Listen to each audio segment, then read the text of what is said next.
Hi, everybody. So we are doing Odysseus's Revenge now. I don't have a little cord, like a little slide for it. For some reason, it's not presenting. So you have to look at my face. Sorry about it. But I'm just going to kind of let it play, and I'll stop and explain things as we go. Here we go. Odysseus's Revenge. Now, shrugging off his rags, the wiliest fighter of the islands leapt and stood on the broad doorsill, his own bow in his hand. He poured out at his feet a rain of arrows from the quiver and spoke to the crowd. So much for that. Your clean-cut game is over. Now watch me hit a target that no man has hit before if I can make this shot. Help me, Apollo. He drew to his fist the cruel head of an arrow for Antinous, just as the young man leaned to lift his beautiful drinking cup, embossed, two-handled, golden. The cup was in his fingers. The wine was even at his lips. And did he dream of death? How could he? In that revelry amid his throng of friends, who would imagine a single foe, though a strong foe indeed, could dare to bring death's pain on him and darkness on his eyes? Odysseus's arrow hit him under the chin and punched up to the feathers through his throat. Backward and down he went, letting the wine cup fall. All right. So normally I'd have one of you guys help me act this out. But so Odysseus. Excuse me. So once he takes the shot, let's see. Actually, I'm gonna play a little bit more. His shocked hand. Like pipes, his nostrils jetted crimson runnels, a river of mortal red.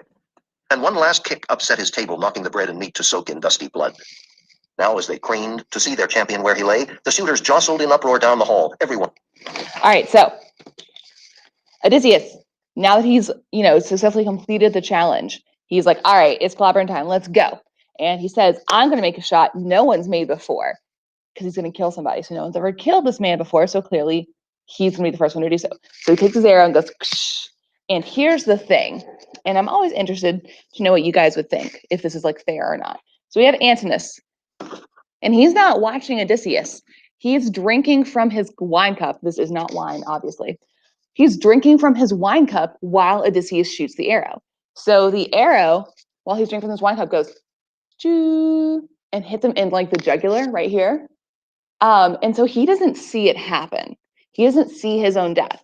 So I kind of wondered, you guys, if that's fair or not. I'd love to know what you guys think. But so it hits him right here in the jugular, and goes, and like all this blood comes. Good morning, staff. Coaches, you should have received.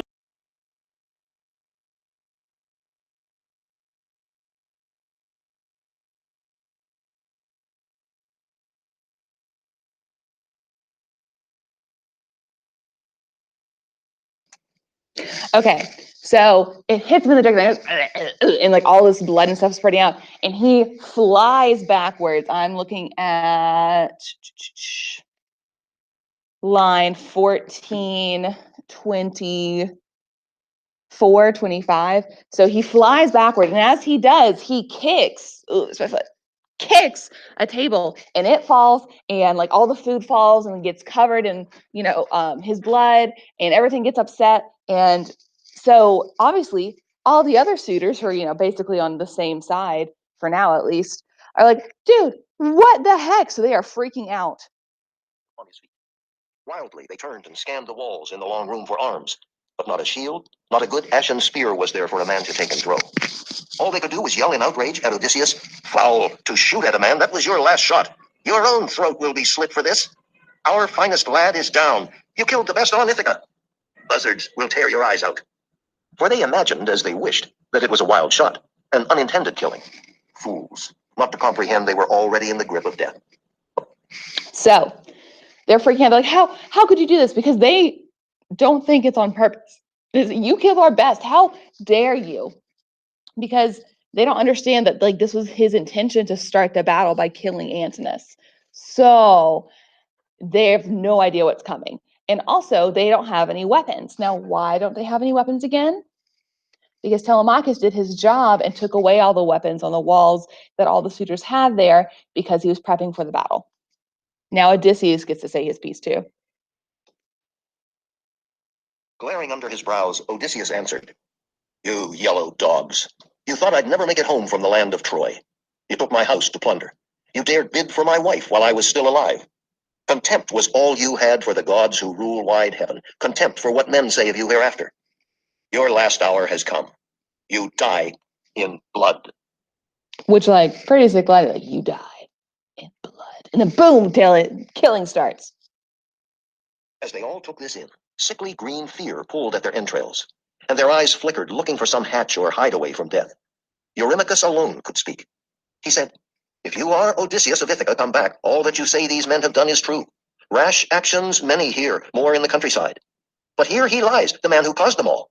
Antinous was the ringleader. He whipped us on to do these things. He cared less for a marriage than for the power Cronion has denied him as king of Ithaca.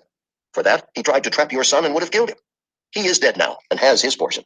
Spare your own people. As for ourselves, we'll make restitution of wine and meat consumed, and add each one a tithe of 20 oxen, with gifts of bronze and gold to warm your heart. Meanwhile, we cannot blame you for your anger." So Eurymachus, Eurymachus, different than anyone else we've seen so far. He's not the same as any of the other Yuri people we've met. He's just another student. He's like, he is rational and he is calm. And he says, hey, I just want to say, if you really are Odysseus, clearly you have every right to be angry. I'm like at line 1450-ish or so, like in that paragraph. You know, you've been away from home, you come home, there's all these strangers here. I don't blame you for being upset, man. Like he's trying to relate to Odysseus. And he says, but, you just killed that guy over there, you just killed. That's the guy who caused all this stuff. And he was the one who was going to end up being the suitor. And honestly, he was probably even going to kill your son so he could have the kingdom all to himself. Yikes. So you've killed him. You don't need to kill anybody else. Like, we're fine. Like, we're going to go home and not make any big kerfuffle. And at line 1459, will make restitution of wine and meat consumed, and at each one a tithe of 20 oxen with gifts of bronze and gold to warm your hearts. So he's like, so we're real sorry. So we will pay back for all the wine and all the food we ate, and from each suitor, so 99 other suitors, you'll get 20 oxen and gold and bronze. So like, we'll give you extra stuff. You're welcome. Thank you so much for not killing us, which he's going to need a lot of oxen real soon, because don't forget, he's got to do the hecatombs for each of the gods and goddesses who helped him on the way in his journey. And that's like a lot. So to be fair, this is a pretty like compelling offer to be like, hey, like, we'll give you stuff. We are so sorry. We didn't mean to make fun of you or anything. He was the one who did it all. We could just leave and pretend this never happened. So before we talk about Odysseus, would you guys take that deal or not? I'm just curious. Maybe we'll talk about it when we have class. I don't know. I might take the deal, honestly, just because I'm like, I'm going to need to sacrifice a lot of cows, and having almost, 20 cows, 2,000 extra cows lying around, that'd be really useful. Clearly math's not my strong suit. Also, it's early in the morning when I'm filming this, so eat. But Odysseus, being Odysseus, let's hear what he does. Odysseus glowered under his black brows and said, "Not for the whole treasure of your fathers, all you enjoy, lands, flocks, or any gold put up by others, would I hold my hand. There will be killing till the score is paid. You forced yourselves upon this house. Fight your way out, or run for it if you think you'll escape death. I doubt one man of you skins by." So he's like, your family could offer up everything ever, and I still would want to kill you. So fight for your life, try and run maybe, and let's see if you can escape. Which, to be fair, but remember, they don't have any weapons because Odysseus made sure that all the weapons were put away and gone. So they don't have anything to fight with. Maybe if they have something stashed away somewhere, like a secret knife from their leg, I don't know. But what do you guys think? Here we go. They felt their knees fail and their hearts, but heard Eurymachus for the last time rallying them. "Friends," he said, "the man is implacable. Now that he's got his hands on bow and quiver, he'll shoot from the big doorstone there until he kills us to the last man. Fight, I say. Let's remember the joy of it. Swords out. Hold up your tables to deflect his arrows. After me, everyone. Rush him where he stands. If we can budge him from the door, if we can pass into the town, we'll call out men to chase him. This fellow with his bow will shoot no more." He drew his own sword as he spoke, a broadsword of fine bronze, honed like a razor on either edge. Then, crying hoarse and loud, he hurled himself at Odysseus. So I guess they still have some of their swords that are on their hips and stuff, but they definitely don't have any extra weapons. So he's like, if you don't, just put the tables facing up. So like wood side facing out, so it'll block the arrows from hitting you.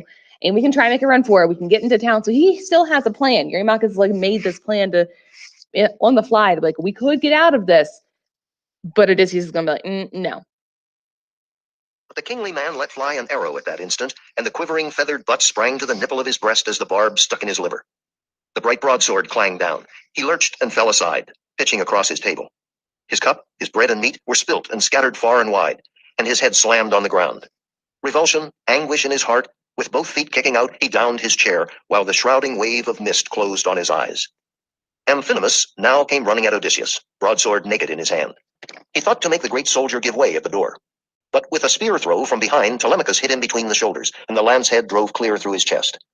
He left his feet and fell forward, thudding, forehead against the ground. Telemachus swerved around him, leaving the long dark spear planted in Amphinomus. If he paused to yank it out, someone might jump him from behind or cut him down with a sword at the moment he bent over. So he ran from the tables to his father's side, and halted, panting, saying, "Father, let me bring you a shield and spear, a pair of spears, a helmet. I can arm on the run myself. I'll give outfits to Eumaeus and this cowherd. Better to have equipment." Said Odysseus, "Run then, while I hold them off with arrows as long as the arrows last. When all are gone, if I'm alone, they can dislodge me." Quick upon his... So Odysseus doesn't have to fight alone because he has his son with him. So it's just kind of nice to see them working together for the first time, because when he left, Telemachus was a baby. father's word, Telemachus ran to the room where spears and armor lay. He caught up 4 light shields, 4 pairs of spears, 4 helms of war high-plumed with flowing manes, and ran back, loaded down, to his father's side. He was the first to pull a helmet on and slide his bare arm in a buckler strap. The servants armed themselves, and all 3 took their stand beside the master of battle. While he had arrows, he aimed and shot, and every shot brought down one of his huddling enemies.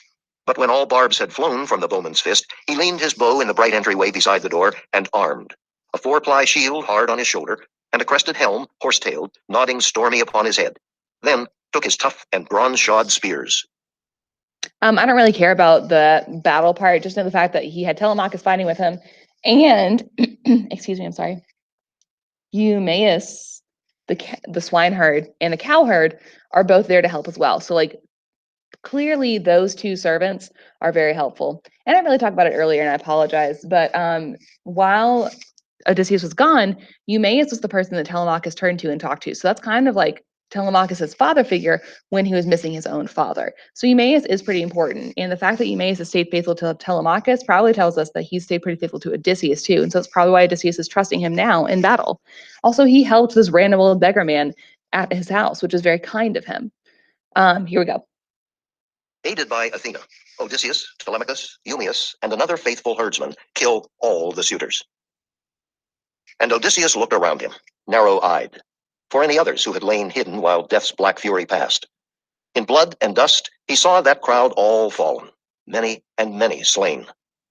Think of a catch that fishermen haul into a half-moon bay in a fine meshed net from the whitecaps of the sea.